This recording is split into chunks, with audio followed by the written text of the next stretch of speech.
going. If you stop them, they'll say Nigeria is a free country, everybody has a right to move. Right. But no state has woken up to that now. Right. Indeed, you've made your points already. I quite agree about what you posited, that education is the key and the right way to go.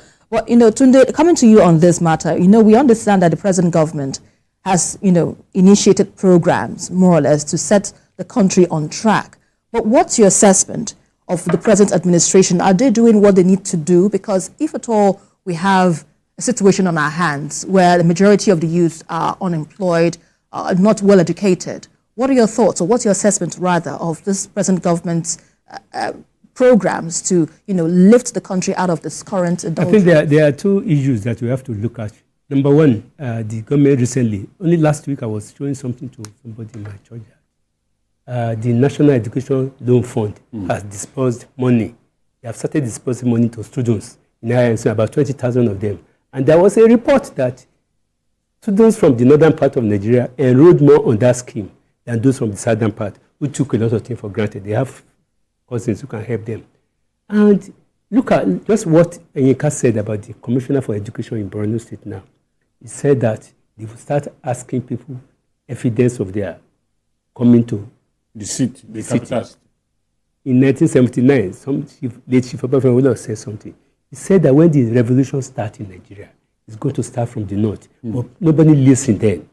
So it was referring to the army of illiterates and unemployed youths that are roaming the streets of the north. Today, we have about 11 million out-of-school children in Nigeria. 10 million out of them are from the northern part of the country.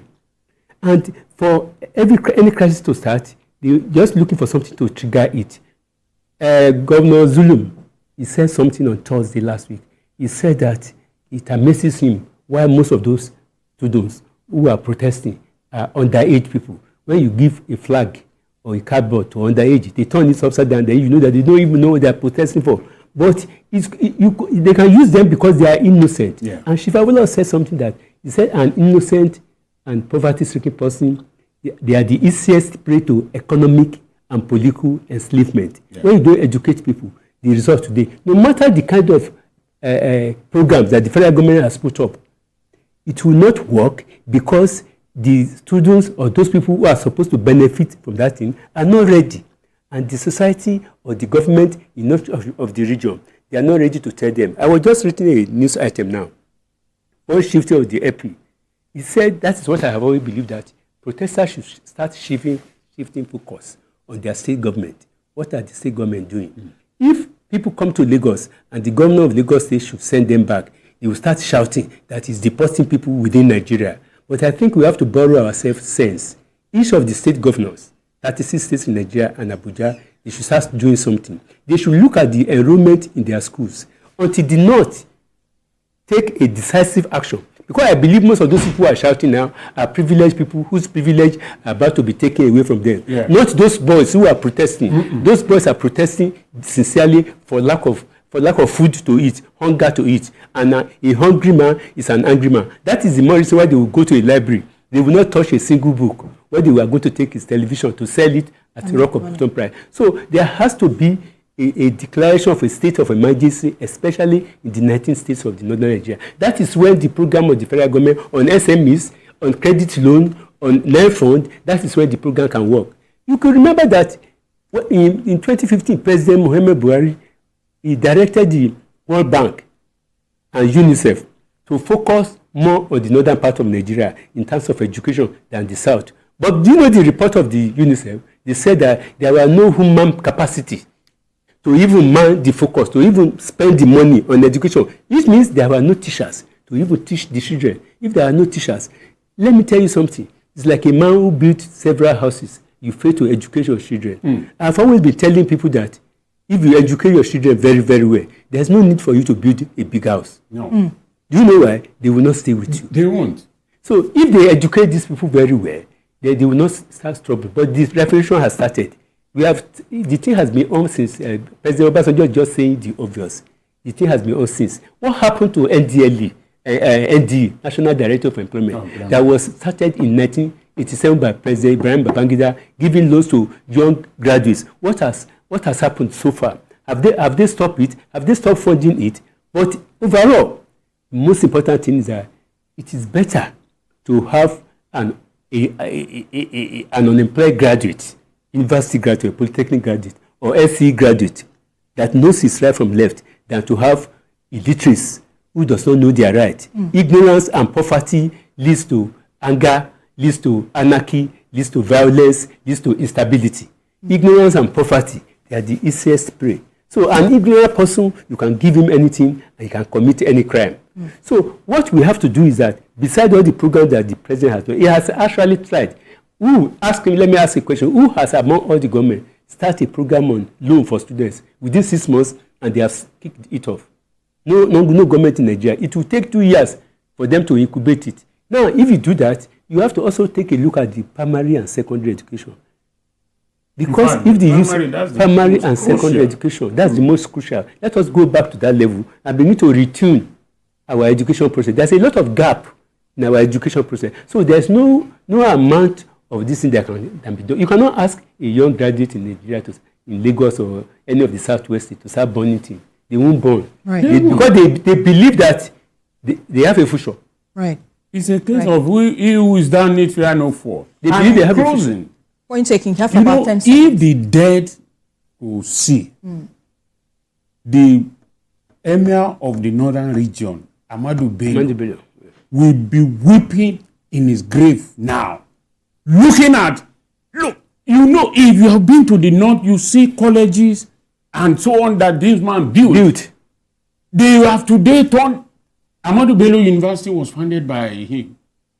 See, vast area of land. The secondary school, Kufena College, all those Barewa College and the rest of them. What has happened today? They have now debased all that, and they are using the name of the same Ahmadu Bello to campaign and talk about the North.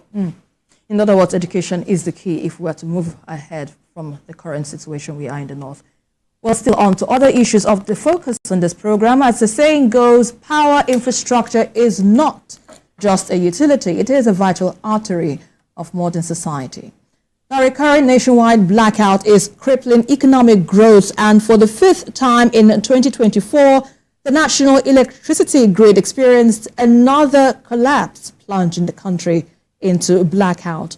The latest grid collapse is coming despite the deployment of a digital system called Generation Deep Loss Detection System by the Transmission Company of Nigeria to swiftly detect and respond to sudden drop in power generation. Tunde, I'll come to you on this, because when this tariff hike was increased, everyone was thinking perhaps we wouldn't have this again. So one is wondering why we're having this collapse system despite the hike in the tariff. Well, if you could remember, about 2 weeks ago, we discussed exactly this issue when the fourth collapse occurred in Nigeria within this year. You see, I think the problem is that we are putting much load on the network that we have. What will make a national grid to collapse from 4.0 megawatts to 1.3 under 3 days? Because when you look at these statistics now, as at Saturday evening, it was 4.067 megawatts. But by the time it was Sunday evening, it was 1.25 for a country of 200 million. Like South Africa, at any point in time, they have 45 megawatts to power their system.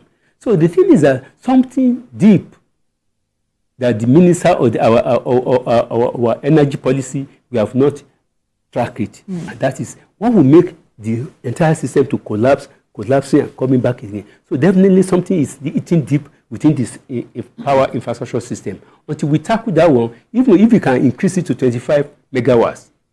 And I believe it is human. It is human. So far, this is technology. It is powered by people. It is maintained by people. So I think the onus is that you increase the tariff. Band A, Band B, Band C, you categorize Nigeria. And yet, there is no power anywhere. What happens to the money they have been collecting? Does it mean that they are not plowing the money back into ensuring the stability of the power system in Nigeria? We have to do that. We have to ask questions for the power minister for power, because we have a minister for power now. He has to do something about it, because it is injustice for Nigerians to be paying so much, and yet there's nothing for it. If you are paying so much and there's regular supply of power, look at the way it will impact on on services generally in the country. Right. The cost of social services will increase. People cannot store food again. I can't remember the last time. I have 3 refrigerators in my house. Yes, I can tell you. I have 2 deep freezers and 1 fridge. I can't remember the last time I put something inside there. Not because there's nothing to put there, but there's no sense in putting it there because you are not sure of electricity. So something seriously is wrong with our power generation, power distribution and transmission system. Something is wrong. Until we go back to the fundamentals and look at what is wrong, we'll just be collecting money from people. No, those people will lose out. It is people that has no meter. Yeah, exactly. Because they will pass it on to people who have no meter. Yeah. And you will pay. You can imagine people living on band D paying 20,000 per month. 20,000 naira per month. At least you categorize band D as people who are in the semi-urban areas. Yeah. And you now give them 25,000 naira per month. Somebody living in a room and parlor. You give him and the light that it doesn't consume. It doesn't consume. And in most cases, houses that has about 20 tenants or 15 tenants, you ask them to go and pay 100,000. There will be conflict between the landlord and the tenants every day. So I think we have to do something. Something is fundamentally wrong somewhere, both in transmission, distribution, and generation. With this point, where do you think the government isn't looking? Because when we have invested so much in power sector, do you think the government isn't looking at the right direction, or perhaps it's just throwing its eyes on the other side? You know, as he said some time ago when we discussed this, we said something. You cannot build something on nothing. And this is what we are doing with the electricity sector. When the telecommunication sector was deregulated, what happened? Those investors built their own masts and everything. They didn't rely on NITEL facilities. Right. But in the power sector today, they are all relying on old NEPA's facilities. Therefore, they are not been, if there's any one of the investors that is watching this program, he or she should call in and tell us what investment they have made. They have not made any. People up till tomorrow still buy their transformer, their wires, and so on and so forth. They have not made any concrete investment. They might be saying we are arguing from the point of ignorance, but from from what I know, they should tell us this is what we have invested. That it is not a thing that will yield dividend immediately like the telecom sector. They should let us know, because what you normally do in a business, when you start a business, you charge rock bottom price. Let everybody follow you, and when they see that your service is good, you begin to increase. But now, you have not improved on your services. You have band A, band B, whatever, and so on and so forth. People are paying for what they are not consuming. And in that situation, there is no way you are going to grow. Because even if the generation is improved upon, it's like you have a stadium or a venue where you have thousands of people and you have only one entrance. People are going to step on themselves, and that is what is happening here. So even if the generation is able to improve and generate whatever megawatts that will serve the country, if they pour it all into the national grid, everything will trip off. So we need, or they need to invest in all these things very well. It is not appropriate, or it is not important that Ibadan electricity will be the one serving Lagos, some part of Lagos, Abeokuta, and the rest of them. When you travel abroad, and our leaders, and even the investors themselves, they travel abroad. Your house can be here, my house can be here. The power service that you are using might be different from mine. So why should everybody be? In fact, there was a time I traveled. A friend just moved into a house.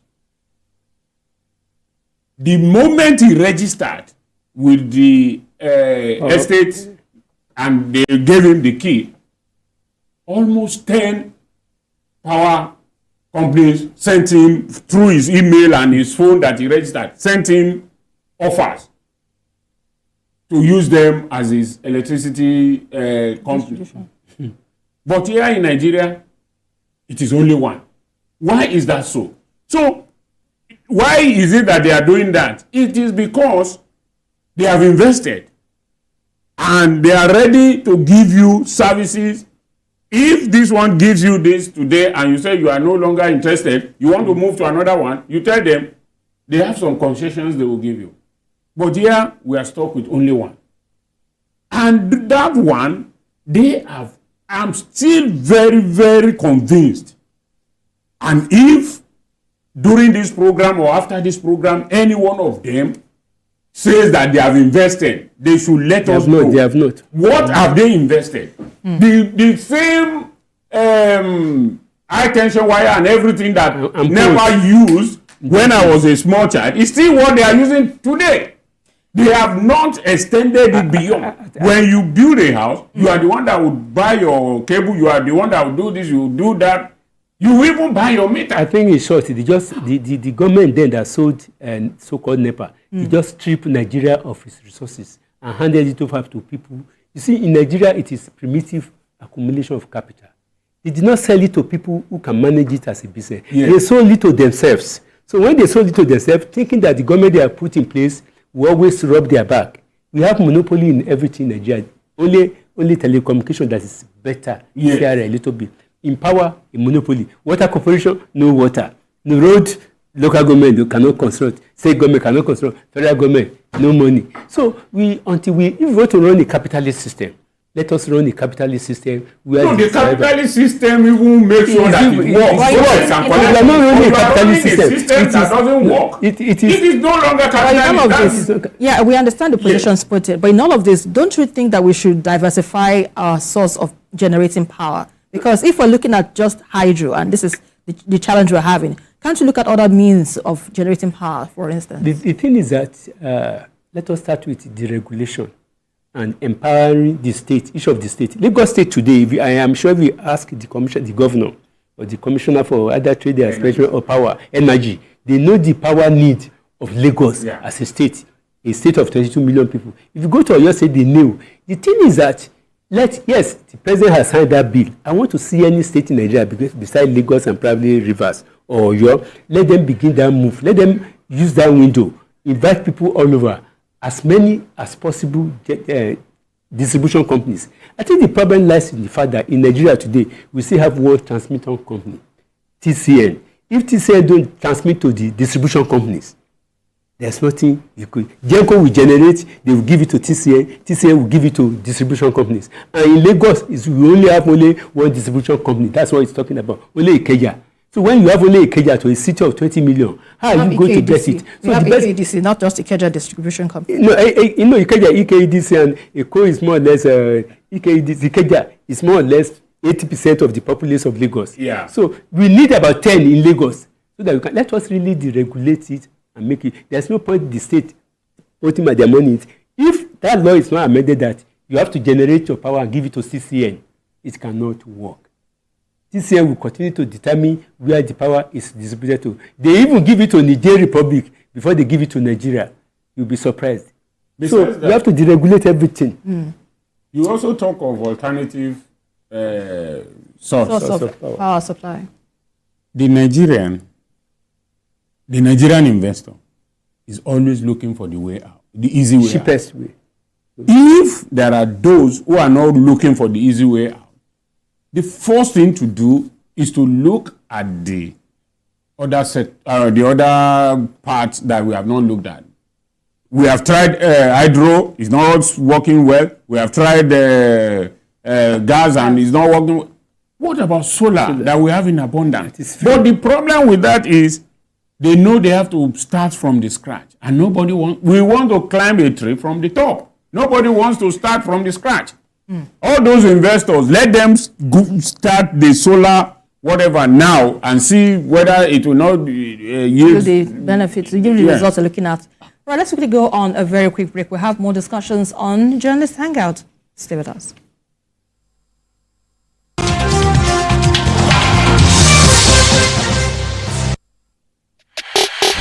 You have to meet my best friend. She's the sweetest. Hey, check out my hair. Which one? The one on your head or the one in the sink? Relax. Next time, just use the Mega Growth Anti-Damage Relaxer. It's infused with wonder oils and conditioning proteins so you can retouch without breakage. Now your hair looks great. Thank you. Retouch without breakage with Mega Growth Anti-Damage No-Lie Cream Relaxer. World like a champion. Home quality, wires and cables. Home and come light up your life. Home and want to light up your house. Home and want to give you better. Home and next to ordinary wire. Home and cables fever. Home and wires fever. Home and quality, home and durable, home and capable. Home and cables fever. Home and wires fever. Home and quality, home and durable, home and capable. Everybody, come and see. Home and wires, wonder things. Brother, sister, uncle, auntie, go get your own. Home and wires, home and cables, home and quality, home and durable, home and capable. Home and wires, home and cables, home and quality, home and durable, home and capable. Home and cables, fever. Home and wires and cable. Great quality. Now with the new look.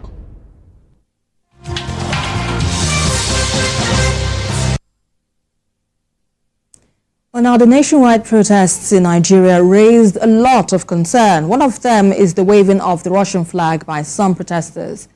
But the Department of State Services revealed that its operatives have arrested some tailors sewing Russian flags for protesters in Kano State. The DSS stated that it began an investigation into the matter, as in that sponsors of the tailors have been arrested. Meanwhile, Russian embassy in Nigeria has denied involvement in the use of its country's flag by some protesters. And according to the embassy, the action doesn't reflect any official policy or position of the Russian government. Well, let's share the story by TVC News correspondent Muyo Thomas with you.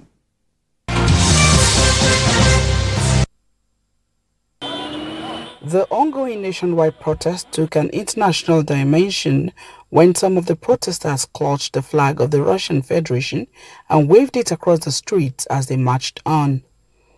This gave a suggestion of international interest or interference. This conclusion could also have been drawn from an anti-West stance of the military junta in Niger, Mali and Burkina Faso, spreading to Nigeria. In a quick response to this, the Russian Federation released a statement through its embassy in Nigeria, saying it does not meddle or interfere in the domestic affairs of any country, and the act of carrying the flags or chanting any Russian slogan does not reflect the official position of the Russian government. The statement also condemned the violent protest in some parts of the country, insisting that Russia respects Nigerian democracy and believes that peaceful demonstrations in conformity with the Nigerian laws are a manifestation of democracy, but strongly condemns disruption or acts of violence. Muyo Thomas, TVC News, Abuja.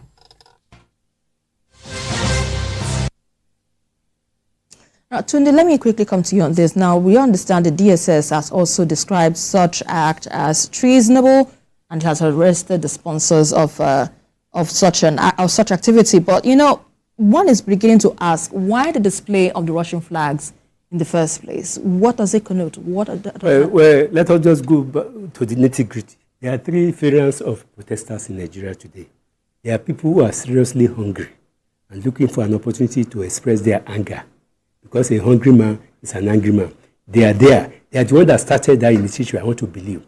The second class are those people who are political jobbers, who are looking for a way either to discredit the government or who cannot wait till 3 years' time to have an election. They want to disrupt the process. You know, there's a saying in Yoruba that anything on the gati on the go, kò ní kí ìlú má jà. Somebody that has no property at all, who has nothing. If you say war is coming, it's not bothered about whether the war is coming. So those ones are another second category. The third category are the people who are agents of destabilization, who are always looking for an opportunity to destabilize the system. They are the ones calling for military. And I believe, sincerely in my heart, they are the ones calling for Russia to come and interfere in Nigeria's affair. So the DSS have a very, very big task. Not only it's not a question of arresting the tailor alone. They have to identify those people who are paying for that material. Because really, you know, identify the sponsors already. They identify them and they probe them further. Because the thing is that there is no smoke without fire. Those people who are sponsoring it have a particular motive. If the people waving the flag, they may be literate for all what you know. They don't understand what they are waving at all. Because they did the same thing in Borno State, and that was what Governor Zulum said, that they are even ignorant. So those three variants are the ones causing crisis now. But I believe the first variant, those who are really hungry, they have taken a back seat. Those people who are now there are the politicians who want to discredit the government. And secondly, those people who want Nigeria to be destabilized by all means. Because I read an interview by one professor from the north during this week, and I was surprised about 2 days ago. But why do you think that this have a political undertone? It has a political undertone because you see, I always explain to people that when you destroy a house, that you are part of those people who built it, you will not destroy it. Those people who are destroying, they are ignorant. Because let me give you an information. When the BRT buses were burnt in year 2020, I have a classmate and colleague. He just retired from Lasako now. He confided in me that Lasako paid 2.5 billion for insuring all those buses. Now, after paying that money to those people organizing the bus, will they give it to the father of all those people who burn it? Who are those people who suffered for burning they are the masses on the street. They are the very people who destroyed it. Secondly, they paid 1.8 billion for the magistrate court that was destroyed in Obalinde or Ibosheri, who is going to award the contract for repairing that thing. They are going to take part of our taxpayers' money, which should have been used for something else. So that's why I believe that, you see, most of these people are ignorant. And for you know, Nigeria, we are impatient with democratic principles. People are still behaving as if we still have an election. And election will not come until another electoral calendar, which is 2027. That's why I believe that politicians, I told people on my school platform that I believe in my heart of heart that the essence of the protest, it is not necessarily hunger. It is people who want to capitalize on it to cause crisis in the country, that if you cannot rule, if you cannot be in power, let us destabilize the system. And these are the people sponsoring the flag. They are the people calling for military intervention. Those last two classes of people are the ones that the military should investigate. But there's no doubt the fact that the young people are angry because they are hungry.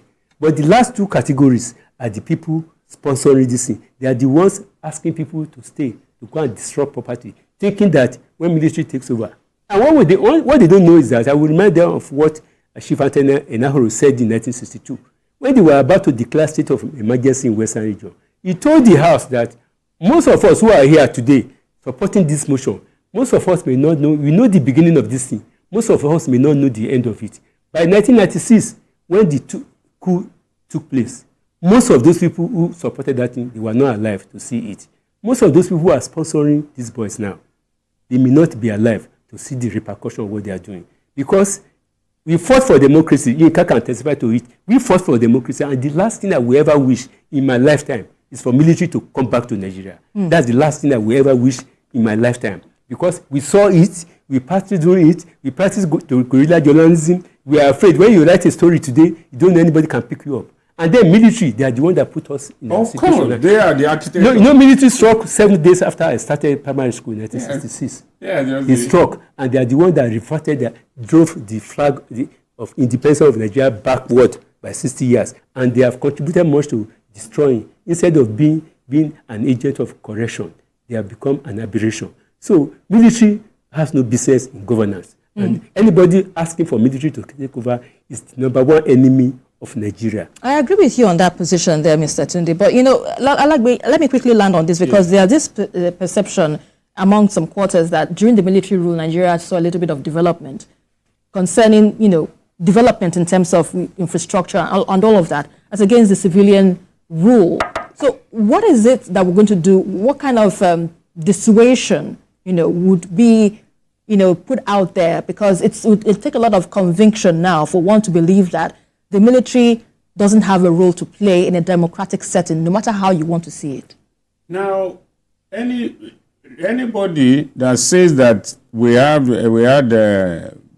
more development or whatever during the military, we have his or our own reason.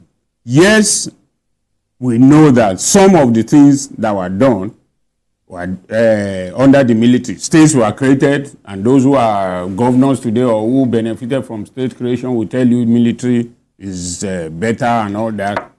There's no doubt about that. But I believe very strongly, as he has said, look, apart from the 1966 coup, what was the root of the problem we had today?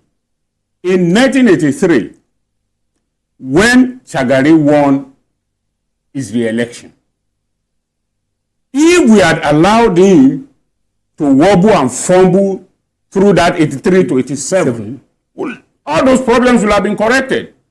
Lagos, for instance, will not be where it is today. Yes. It was the military that stopped the metro line that the Jakande administration was putting on. If they had not stopped it, even if it's not working maximally well, we will have government that will come and continue to build on it, and it will have been better today. But we had a situation where the military came, good programs in any party or in any state, they stopped it. That time, what they call the Labour states, Lagos, Ogun, Ondo, Bende, and Oyo, the states, all of them, there was healthy competition among them, even among the NPP states. Because I still remember, if you remember very well, they have progressive governors, where governors UPN were meeting with NPP because they felt that their programs were the same. So they were cooperating among themselves. Imbadiwe, Solomon Line, Plateau, and so on and so forth. So they were all cooperating among themselves, and things were going fine. But in a situation where the military came in, and we have that unitary command, the president or the head of state said, and then all the governors will do the same thing. And that is part of the thing we are having now. Because some Nigerians still think the president has the power that the military had over governors. In all honesty, the president cannot or should not dictate to governors. Even Lagos, where the president is in APC and the party in power in Lagos is in APC, ideally the president should not dictate to the governor what should happen. But people begin to say that, why didn't the president do this? The president cannot do all. But that is also not to give an excuse for the president. The president will do what he's supposed to do. Now, in tandem with this flagging, the flag of the Russian flag, if you look at the video, all those boys who are parading the streets, carrying the flag and so on, before it became a news item, ask any one of them, which country's flag is this? They don't know. They perhaps thought it's just a rapper or something. They may not have known that it's another country's flag. So, when the news broke and I saw it, I didn't take it as anything serious. Until the DSS now said that they've got the tailor and they've got the sponsor and the rest of them. I now asked myself, I said, okay, if you truly have the sponsor, the tailor himself might not know. Because look, a tailor that will sew this is a tailor. He's not a fashion designer. He's not an elevated, he's one of those tailors who perhaps cannot even sew a shirt from beginning to the end. Maybe it's just a tailor that patches torn clothes and they gave him, Kudiyazo, money has come. They gave him contract to sew, and the guy, and once he's sewing a flag, it's just to cut and then so picks. Now, this is part of what we are talking about, education. I still insist, most of those boys don't even know that flag belongs to another country. And the Russian Federation, yes, it's good that they've said they don't have it. I don't even believe that Russia had any inkling at all with all this business. Okay, with that being said, what can be done to prevent a recurrence? Because this is a case of when people are agitating for some things, and whenever they are being used as tools, this kind of things could repeat itself. What can be done? It will repeat itself as long as we don't make our education system work. And the basic fact of it, local governments must be strengthened.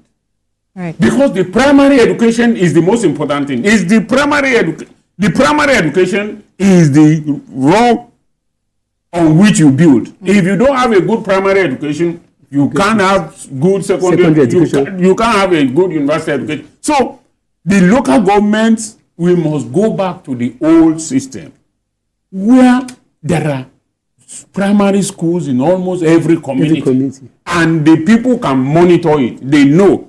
But the system where we have now, because the primary school has failed, I have taken my children away from the public primary school. You have taken your own away, everybody, and now we have allowed the primary system to collapse entirely.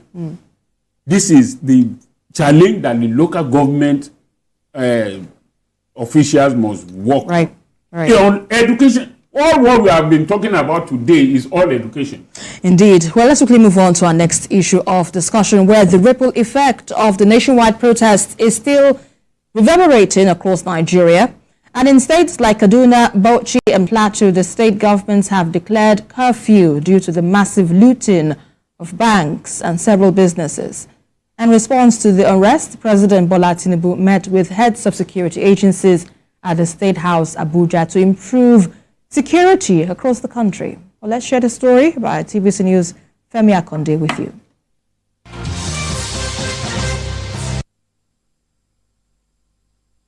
Service chiefs and other heads of security agencies meet President Bola Tinubu inside the villa as their operatives are busy on the streets, restoring peace in parts of the country where protests turned violent. President Bola Tinubu had appealed to protesters and the organizers to suspend any further protest and create room for dialogue. The president insists he has a duty to ensure public order in line with his constitutional oath to protect the lives and property of every citizen, and his government will not stand idly by and allow a few with a clear political agenda to tear the country apart. The organizers of the protest assured that the nationwide demonstrations will be peaceful, but instead it has been violent and has kept security agencies busy. The new trend of protesters waving foreign national flags got the attention of the army and security agencies. After meeting with the president, they declared that such acts will be treated as treason. We're also aware that all of us have seen it, where some foreign flags have been flown within the sovereignty of Nigeria, and that is totally unacceptable. We are warning in clear terms, and the president has also said we should convey this, that we will not accept anybody, any individual flying any foreign flag in Nigeria. All security agencies are here to defend democracy and make sure that democracy continues to strive. For those of them flying flags, if you see a lot of them are kids being pushed to do that. We're following up with those ones that are sponsoring them, those that are pushing them, because you know the flags were also made. We identified those areas and we're going to take serious action against that. In the coming days, with the threat level raised, violent protesters will face tough times as citizens have been reassured of the safety of lives and property. The service chiefs and other heads of security agencies have once again pledged their loyalty to the Commander-in-Chief of the Armed Forces and their allegiance to Nigeria. But for now, their priority is to deal with subversive elements alleged to be inciting violent protests across the country. Femi Akonde, TVC News, Abuja. Well, that's our correspondent giving us reports there from the president's meeting with the heads of security agencies. So, Tunde, when these meetings are being held, one is expected to see results, but the protests are still ongoing. How effective do you think these meetings have been? Well, I think that there's one thing to make a declaration of intent and to lay out certain things, and there's another thing to follow it up. Why it will be so easy for the security operatives now to do it is that this is the second meeting within 1 week. The thing started is that the thing has now been localized to certain areas. Like the Southwest is relatively peaceful. Those who are protesting in Southwest, they didn't go to the street because that is the danger there is allowing people to go to the street like this one have done. And that is creating room for hoodlums to attack, to hijack, and give an opportunity for agents of destabilization to move in. I think the service chiefs, because they also have commitment to Nigeria. Every Nigerian has one family or the other somewhere. And I think that with the education and with more efforts put into place, more so when the thing is becoming localized, we have about 5 states where curfew has been declared. All other states are adjusting. So I think if efforts are concentrated in that area, because my own initial fear was that if the police cannot handle it, what is the size of our police in a nation of 37 states when you have the police to quell riot in 37 states of Nigeria? And remember, the military said that they should not allow this thing to degenerate into violence and that they will be forced to move in. And I think they have gone to the commander-in-chief to ask him in what way should they move in. And I think they have moved. We have not seen soldiers on the street, but I think from tomorrow or probably today, soldiers will move to the street and people will know. Unfortunately, those people who are sponsoring those people, they are somewhere here. These boys they are innocent. Those who are donning that flag, they are innocent. They don't know what they are doing. But unfortunately, some people stay somewhere to do it. And I want to appeal to anybody who sincerely loves Nigeria. If you have seen what has happened before, you know that to be a surveillance element is not in the best interest of this country. Do you know that after this thing, at the end of all things, already it has caused fuel scarcity? How and why? Because if they cannot lift fuel, tankers cannot lift fuel for 2 days, it will cause 1 week of shortage. If it extends to 1 week, it will cost 1 month. Secondly, there are some people whose source of living is about menial jobs. They cannot go out to work on a daily affair. People who are selling tomato, pepper, that their own total capital is about 5,000 naira. If you prevent them from going out, they will spend the money eating and they will become poor again. So people should consider the total ramifications for this. Those people are sponsoring it because I believe that the leaf that is dancing on the surface of the water, the drama is beneath the water. They should consider the interest of Nigeria, which is paramount. And in view of a lot of things that government have done, I also want to appeal to the president that he should continue to do what he's doing, especially with giving palliatives. And the state governors and local governments too, they must begin to reach out to the local people, the people in their locality. You don't expect the president to bring rice to you. But some will say palliatives is not. It doesn't. And what we are saying is that at least for this particular moment, yes, it's not the best. I am of the opinion that we have no business with hunger. Especially look at the Southwest. We have farm settlement as far back as 1960. We have 20 farm settlements. Go back there now, maybe only 2 are surviving. All local governments in Nigeria, we have 774 local governments. Let each of them go into farming. If they go into farming, we have no business with shortage of. What we have is shortage of food. If there's shortage of food, there's no farming in Nigeria. No. Because when there's farming, it means you plant something. Right. The thing cannot grow. Yeah. But there's no farming. What we have is shortage of food caused by human factors. Yeah, indeed. But we understand that some states that were also placed on curfew witnessed protests. Now, do you think there should be other strategies that can be employed now to address the demands of the protesters and perhaps maintain public order in this case? No, I think all that was just a ricochet effect. For instance, I have family members who live in Jos. Jos, as of Sunday, was peaceful. You had service. They had service and everything. Service. But because of the looting that took place in Kano, that was a trigger to others. That reminded others that, okay, we can do something like this. So, and the governor was very wise, was wise enough to immediately impose curfew. However, that's why the curfew, but it was better he did that, because if he had not done that, the problem would have been more. So what other strategies do you think you could have adopted? See, the other thing is that the government must make sure that it connects with the people very well. And the government, when we talk about government, we are not only talking about federal government. In fact, it should be local governments. It is the responsibility, because all these boys who came out are from particular local governments. So it's not the president that will be responsible to ask them not to come out. It is the local government chairman of all those local governments that are responsible. The local government chairmen and their workers must wake up.